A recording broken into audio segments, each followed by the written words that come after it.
শ্রীযুক্ত নন্দ বসুর বাটিতে শুভাগমন, দ্বিতীয় পরিচ্ছেদের প্রথম অংশ। শ্রীযুক্ত নন্দ বসুর বাটিতে শুভাগমন। ঠাকুর শ্রীরামকৃষ্ণ এইবার ছবি দেখিতে গাত্রোত্থান করিলেন। সঙ্গে মাস্টার ও আরও কয়েকজন ভক্ত। গৃহস্বামীর ভাতা শ্রীযুক্ত পশুপতিও সঙ্গে সঙ্গে থাকিয়া ছবিগুলি দেখাইতেছেন। ঠাকুর প্রথমেই চতুর্ভুজ বিষ্ণু মূর্তি দর্শন করিতেছেন। দেখিয়াই ভাবেই বিভোর হইলেন, দাঁড়াইয়া ছিলেন, বসিয়া পড়িলেন। কিয়ৎকাল ভাবে আবিষ্ট হইয়া রইলেন। হনুমানের মাথায় হাত দিয়া শ্রীরাম আশীর্বাদ করিতেছেন। হনুমানের দৃষ্টি শ্রীরামের পাদপদ্মে। ঠাকুর শ্রীরামকৃষ্ণ অনেকক্ষণ ধরিয়া এই ছবি দেখিতেছেন, ভাবে বলিতেছেন, আহা আহা।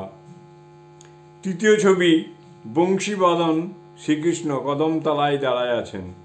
চতুর্থ, বামনাবতার, ছাতি মাথায় বলির যজ্ঞা যাইতেছেন। শ্রীরামকৃষ্ণ বলিতেছেন বামন এবং এক দৃষ্টি দেখিতেছেন।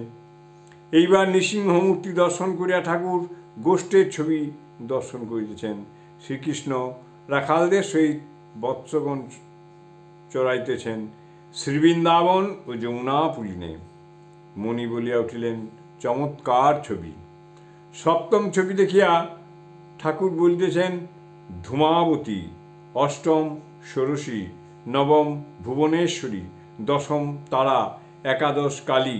এই সকল মূর্তি দেখিয়া ঠাকুর বলিতেছেন এসব উগ্র মূর্তি, এসব মূর্তি বাড়িতে রাখতে নাই। এই মূর্তি বাড়িতে রাখলে পূজা দিতে হয়।